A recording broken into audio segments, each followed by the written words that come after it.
লায়লার করা মামলায় এবার কোর্টের বারান্দায় সশরীরে হাজির হলেন প্রিন্স মামুন। কিন্তু সবাইকে চমকে দিয়ে মামুন সেখানে একা যাননি, সাথে নিয়ে গেছেন তার নতুন বউকে। হ্যাঁ, ঠিকই শুনেছেন, এক মুহূর্তের জন্য বরের হাত ছাড়েননি তিনি। কিন্তু হঠাৎ কি এমন হলো যে কোর্ট চত্বরেও মামুনকে এইভাবে চোখে হারাচ্ছেন তার স্ত্রী? নতুন বউয়ের মনে কি তবে সারাক্ষণ একটা ভয় কাজ করছে? মামুন একা হলে আবার কোনো সুগার মাম্মির খপ্পরে পড়ে যাবেন, নাকি আসল টেনশনের নাম হলো লায়লা?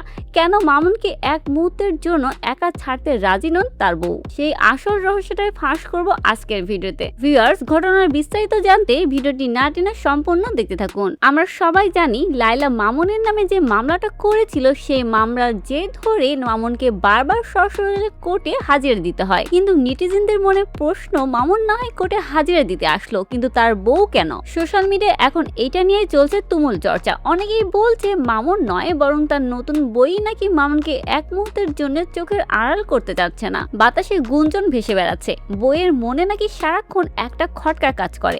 মামুন যদি একা কোথাও যায়, তবে আবার কোনো নতুন সুগার মাম্মির দিকে ঝুঁকে পড়বেন।